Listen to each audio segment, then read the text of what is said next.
Bienvenue sur la chaîne de la poissonnerie Viotte. Vous commencez à connaître le principe. Je vais vous présenter un poisson et aujourd'hui on va se concentrer sur la rascasse rouge, communément appelée le chapon. C'est un poisson de taille moyenne. Celui-ci fait environ 40 cm. C'est un poisson qui est rouge, comme son nom l'indique. La première chose que vous voyez sur la rascasse, c'est que c'est un poisson qui est venimeux. La rascasse, elle a des épines sur la nageoire dorsale ici. Si on le rentre trop fortement dans le doigt, ça va injecter du venin. Donc faites attention quand vous manipulez. Nous, j'avoue, à la poissonnerie, c'est jamais arrivé. On s'est jamais blessé en manipulant une rascasse rouge, mais ça peut arriver. Et d'ailleurs, ce poisson qui est venimeux, son nom scientifique va nous le rappeler, puisqu'il fait partie du genre Scorpenea, qui veut dire scorpion en grec. Vous voyez tout ce que c'est un scorpion. On mettrait une image d'un scorpion sur la droite pour faire le lien entre les deux. Du coup, poisson venimeux, poisson de fond, on le retrouve en Méditerranée. C'est vraiment une espèce symbolique en Méditerranée, parce que c'est une espèce qui est à la base de beaucoup de recettes méditerranéennes. On a la bouillabaisse, forcément. Dans l'aïoli, il y a de la rascasse. Et du coup, c'est un poisson vraiment typique de Méditerranée, mais on le trouve aussi sur toutes les côtes atlantiques, de la Norvège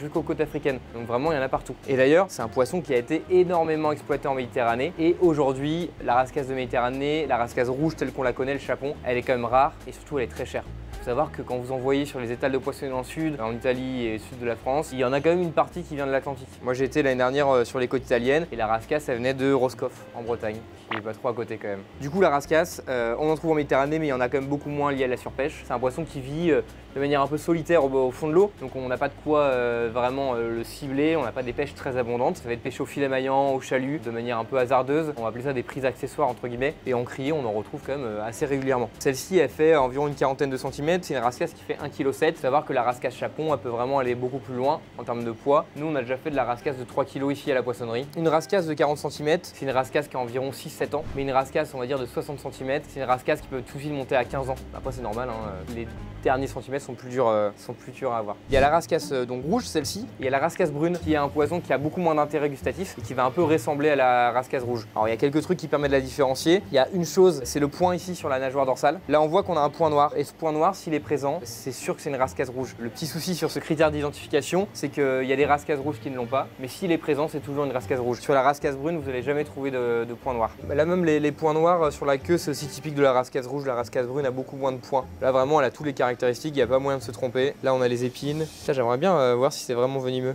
Et d'ailleurs, le venin des poissons, généralement, c'est comme la vive. Souvent, on conseille de mettre son pied dans de l'eau chaude. Alors, il y a des gens qui urinent sur leur pied pour enlever le venin de la vive. Je suis pas sûr que ce soit très recommandé. Uriner sur une plaie, c'est jamais ouf. Après, je dis ça, je suis pas médecin. Non, mais ça a été prouvé hein, que c'est une connerie. Hein. Ah ouais, non, mais j'imagine. En vrai, mettez de l'eau chaude et ça marche très bien. De l'eau chaude autour des 55-60 degrés. Hein. Mettez pas de l'eau chaude bouillante, sinon ça brûle.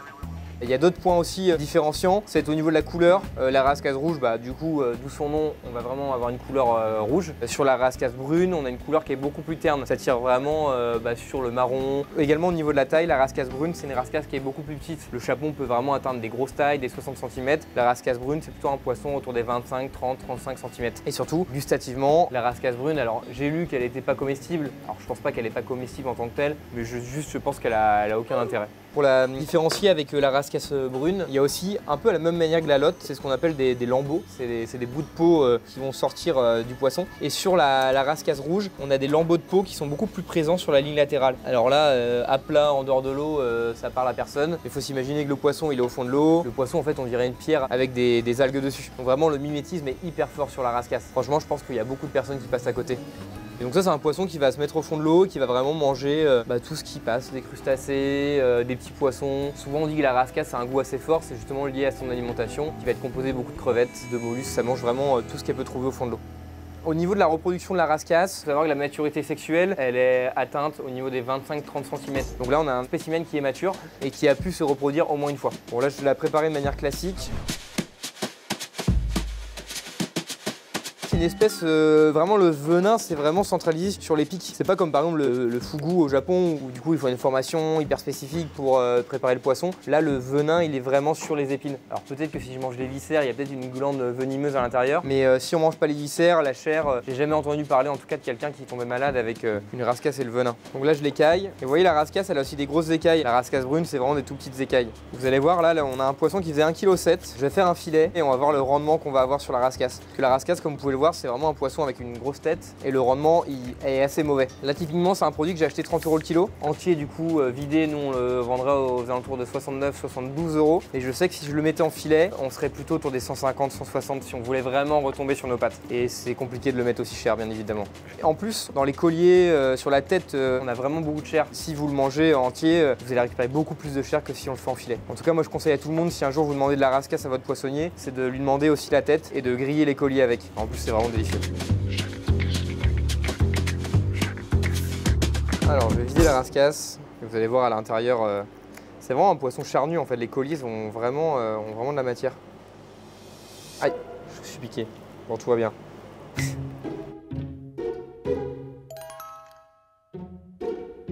D'ailleurs j'ai un peu les mains qui me grattent, je sais pas si c'est le venin ou pas. Si vous voyez devenir rouge à la caméra, vous laissez un com, vous abonnez pour payer les obsèques. Moi j'ai eu le fougou. Ah oui c'est vrai. Ce qu'on appelle le baiser de la mort. Je sentais plus ma langue, je commençais à avoir du mal à parler et ça s'est arrêté. C'était ma faute parce qu'en fait on était allé en cuisine machin et je m'étais pas lavé les mains. Je nettoie l'intérieur du poisson, vous voyez c'est un nettoyage assez rapide sur la rascasse, c'est ce qui est cool. Il n'y a pas beaucoup de sang, etc. À chaque fois je trouve ça hyper joli l'intérieur de la rascasse. Et là on a les colliers du poisson, donc c'est quand même hyper charnu. Donc quand on fait des filets, c'est trop bête de jeter cette partie là. Mais du coup, vu qu'on peut pas cibler la pêche de la rascasse, comment ça se fait qu'on en fasse autant des bouillabaisse et tout Bah, c'est vrai que la rascasse on le cible pas parce que c'est souvent des individus qui vivent de manière un peu solitaire. C'est pas un maquereau qui va vivre en banc énorme. Je pense vraiment qu'avant la rascasse dans les fonds de la Méditerranée, ça devait être tellement présent et une quantité tellement énorme qu'en fait il y avait des gros débarquements quoi. Et on a beaucoup de gens qui viennent à la poissonnerie, des gens qui ont grandi pourtour Méditerranée, etc. Et beaucoup nous disent qu'en fait ils en voient plus chez eux. Je dis pas qu'il n'y en a pas, hein, mais je dis qu'il y en a très peu par rapport à avant. Aujourd'hui une bonne bouillabaisse à Marseille, c'est 70-80 €, donc parce que les poissons recherchés sont rares.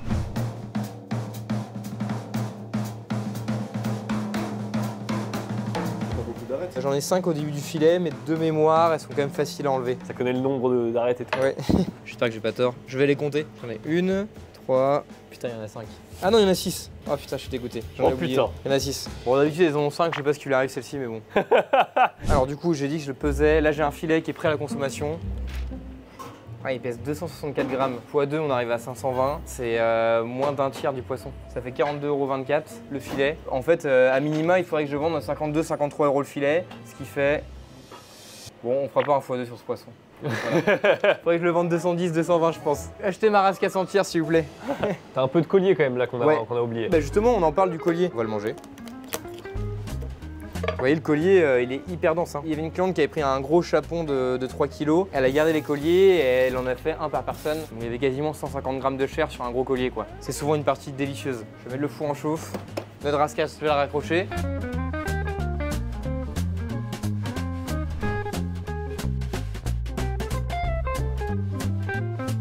La rascasse, c'est un poisson qui est quand même réputé pour avoir une chair assez forte entre guillemets. Si vous aimez le cabillaud, les choses avec très peu de goût, n'allez pas vers la rascasse. Mais par contre pour les gens qui apprécient vraiment le poisson qui a du goût, c'est hyper bon comme poisson. On va se faire un petit filet en sashimi, un petit bout cuit et ça va repartir à la vente, il faut rentabiliser.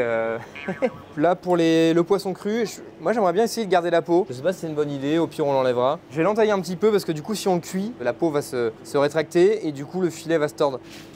C'est pas évident. En fait, j'ai pas envie d'aller trop loin dans la chair.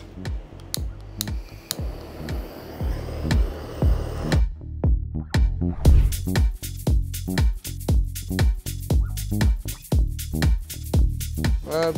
Hey, bonjour. Mais Louis, dès qu'il y a de la nourriture qui arrive, il apparaît. Hop. Ça a l'air hyper tendre. Alors, peut-être que c'est pas assez cuit, hein. Ça manque de cuisson. Ça manque un petit peu de cuisson quand même. C'est bon. C'est bon. Mais tu sais ce qui manque? Le vrai problème, c'est qu'il y a un peu trop de flotte. Oui, mais je pense qu'un petit séchage, ouais, complètement. Et tu vois, un petit 3 jours, parce que là, il y a vraiment quand même beaucoup d'eau et du coup, il y a le goût qui est masqué. Ouais, c'est vrai que c'est assez aqueux. Moi, ça me rappelle un peu la texture de la lotte, du coup. On a un caractère un peu plus... Un peu plus poisson blanc quand même. Hein. Enfin, la lotte, ça avait vraiment un goût homard, je trouve. C'est l'arrière-goût qui est intéressant avec lui. Le petit cramé là qu'il y a au-dessus, là, il rapporte un petit quelque chose. C'est sympa, mais bon. Moi, pour le coup, je préfère largement cuit. Je pense que je préfère aussi cuit, mais il faudrait enlever un petit peu de côté un peu cette flotte là. Mais c'est peut-être pour ça aussi qu'on en fait, je sais pas, qu'on la grille beaucoup, on va être un peu une chair un peu plus brutalisée. Ouais, je comprends. Ouais, c'est Beaucoup de mâche, mais il y a moins d'intérêt. T'as goûté quand même celui-là, tu vois. Il y avait plus d'intérêt sur celui-ci, je trouve. En fait, je trouve qu'il y a un vrai intérêt texture, mais niveau goût, c'est assez plat en cru. En cuit, c'est quand même plus intéressant. Comme quoi la bouillabaisse, ils sont pas gourés.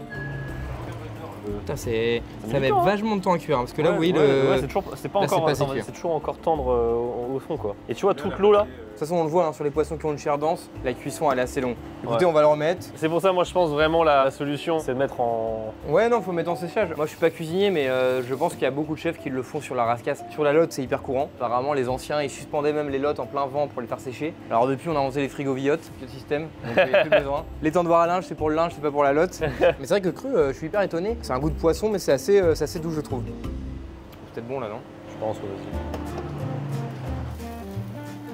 Hop. Ah, déjà, ça se décolle. Ça se décolle, ça a l'air plus sympa. Là, on est parfait en cuisson. Ah, c'est plus sympa là.